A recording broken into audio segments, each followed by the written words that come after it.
our teachers and our staff. We work hard, and our students work hard every day, and our families work hard to get our students ready to be here.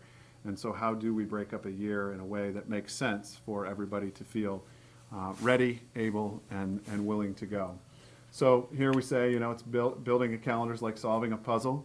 It does take a lot of strategic thinking, compromise, and persistence to get a calendar solution that works. And so that compromise piece is really important. So one of the things that we've already heard is from some staff, we really like a 2-week window at winter break. Well, that's great. So a 2-week window at winter break and a 1-week long spring break and a day here and a day there. And if you start at this point, puts you out at this point, and suddenly you have a year that doesn't look like our year does now. So those are things that we have to take into account. And you'll note that I'm being super cautious because I'm not saying a date that we would start or would end or not start, because I think those are decisions that we as a community of people sort of need to come together around. But I just want to make sure that everybody understands that there are trade-offs. So if we take more holiday breaks throughout the fall and throughout the winter and throughout the spring, that does bump us into a later end date, for example. So the more days off you take during the school year, the longer you have to go. I guess it's probably the easiest way to say it. Yeah. So it's interesting, the idea of decoupling various breaks from various holidays. What would you say in your experience thus far has been the most cutting edge calendar in Virginia? Or is everybody staying pretty much in the bounds of what's familiar to us? I would say, Mr. Castillo, that it's the latter. We've pulled a number of different calendars, particularly from our region, and there's nothing that jumps out as particularly avant-garde. It is sort of, we start a week or two before Labor Day or after Labor Day. We have winter break around the Christmas holiday. Our spring break is tied to the Easter holiday, and then we get out sometime in June. I have not seen very many that jump out at me. I think those that are perhaps interesting are those where, and these are just things that we may aspire to as a community, where semester breaks and ending of year sort of happen naturally. So there are some school divisions, for example, where the second semester ends at winter break. And that is a value that some of our teachers have articulated to us is very important, because it gives a nice natural break. Students get a chance to breathe, then they come back. And at the same time, there are a number of school divisions around the Commonwealth that end before Memorial Day. And that is a natural break. I don't know, not having gone through the exercise that the ad hoc committee is going to go through, whether or not that's even a possibility, given the number of days that we have and how early before Labor Day we can start, if we were to start before Labor Day. Because I'm not suggesting this, but the ghost of Kieran Sharp is sort of swirling around here and getting into year-round school ideas. And I'm not saying we should go there, but it is kind of liberating to think of the possibilities now. So Sure. So again, kind of going back to the last conversation that we had, and sort of forecasting a little bit for the future, the way that our calendar has been put together in the past and traditionally is no different than we're doing it now, with the exception of we're widening the opportunity of people to weigh in. And the widening of that comes through the community engagement process. But the calendar planning is done as a school board function, and it happens every fall and early winter. And until 2020, our dates have been sort of determinative, that we are not allowed to start until after Labor Day. And so there were some schools around the Commonwealth that applied for waivers based on numbers of snow days that they had or poor performance. And we had neither. We were not able to apply for a waiver for either of those reasons. So we've been utilizing that post-Labor Day start. We do have traditionally an ad hoc calendar committee that comes together. The staff is surveyed with the calendar options. So remember last year, there were 3 options that went out to the staff, and we gave you the results of that staff survey, and you all adopted the one that was overwhelmingly the most positive. And then after we present that to you, you adopt that calendar. And you do that typically in December. And so we're trying to stick with that timeline as well. So here's the law that changed. We spoke pretty extensively about it the last time, but it's commonly known as the King's Dominion Law, which actually is named after the theme park. And the reason that it's been called the King's Dominion Law is because there have been students that work there and will continue to work there. But that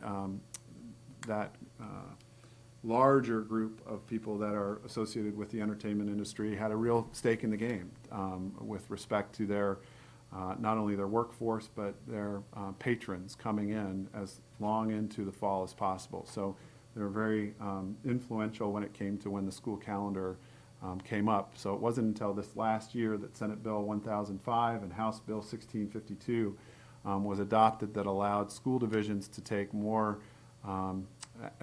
action that's more aligned to their communities, which meant that you now have the capacity, if you wish, to start up to 14 calendar days prior to Labor Day. The caveat in there is that if you decide to go before Labor Day, you must give the Friday prior to Labor Day off.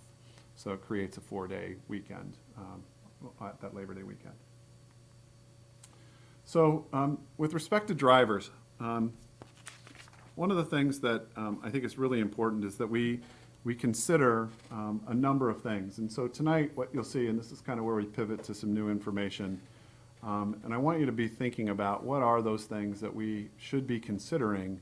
And we, when I say we, I mean the ad hoc committee, because everything that we talk about here and everything that the community outreach meeting shares with us and all of the emails that we get in our email system are going to go to the ad hoc committee, and they're going to have a chance to review those, and those will become part of the theory of action to creating those calendars.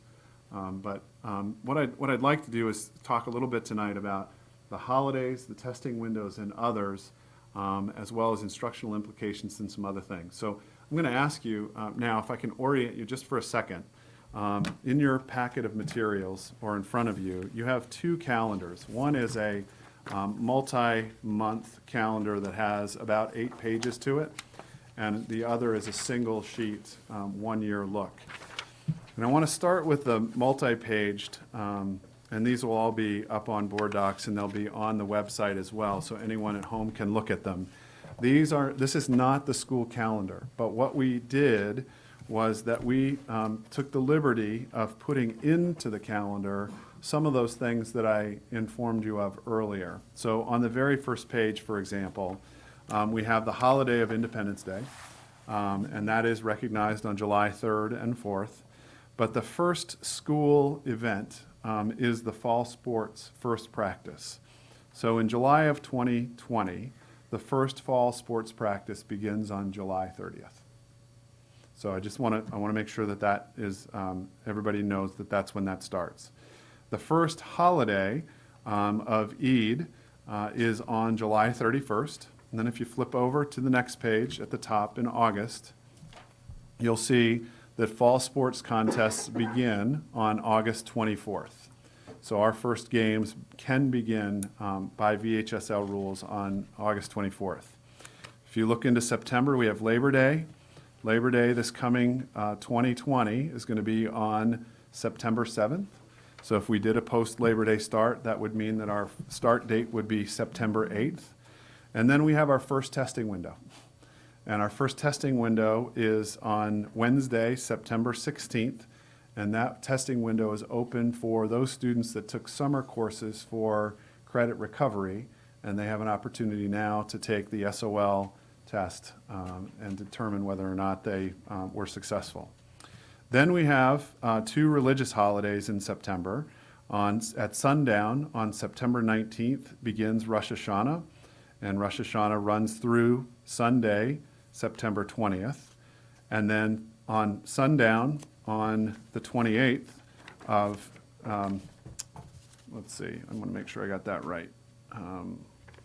It's either sundown the 27th to the 28th is Yom Kippur, or Yom Kippur may start on the 28th at sundown and run through the 29th, but we'll be sure to clear that up. But those are the 2 high holy days in the Jewish faith that we want to make sure we pay attention to. Then if you flip over to the next page in October, you'll see on the 12th is Indigenous Peoples Day or Columbus Day. And then we have another SOL window. And that SOL window is the online writing first attempt window. And that starts on October 19th and runs through October 30th. And then we have the SOL writing retake and transfer. So students that come to us, for example, from a different school system that are required to take Virginia Studies, for example, would take an SOL associated with that. They would have that there. And then we do our reading benchmark assessments beginning October 26th. Then we roll into November, and November is an interesting year, as you know, or an interesting month, excuse me. On November 3rd is an election day. That typically has sort of jived with the end of our first quarter, just in the current state. So we anticipate that whether or not it jives exactly with our first quarter, we would likely have teacher work days on that Monday the 2nd and Tuesday the 3rd, but we can't say for sure until the calendar is done. But that has been traditionally how our school system and others have dealt with election days, because in many school systems, schools are polling sites. There you'll see the first winter practice begins on November 9th. Veterans Day is on the 11th. Diwali's on the 14th. Then we have online writing testing window again, opens on the 16th of November. And then we have on the 25th of November, the Wednesday before Thanksgiving. That has traditionally been a full day of holiday for our community here in the City of Falls Church. And then right after Thanksgiving, another SOL window opportunity opens. It seems like there's SOLs all the time.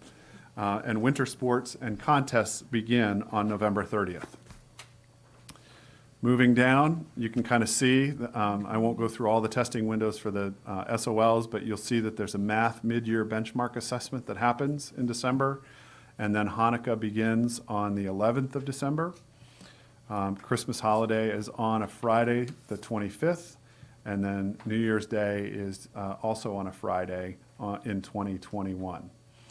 Martin Luther King Day is Monday the 18th, and then a unique thing happens in January 2021 that happens every 4 years, and that is that there's Inauguration Day. And so we have traditionally given Inauguration Day off. That has been a request not only by the school system, but Council of Governments and others to try to keep traffic and the area clear. So most of the surrounding jurisdictions, if not all, are also giving Inauguration Day off. Then you flip into February. There we have President's Day.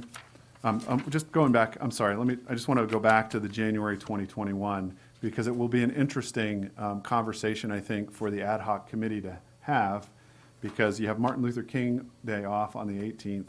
You have the 20th off if we give off Inauguration Day. So what do you do with Tuesday the 19th? My suspicion is that some people will want that day off as well. So that's another day in the calendar that would come out potentially of the 180 days. February, first spring sports starts on the 21st.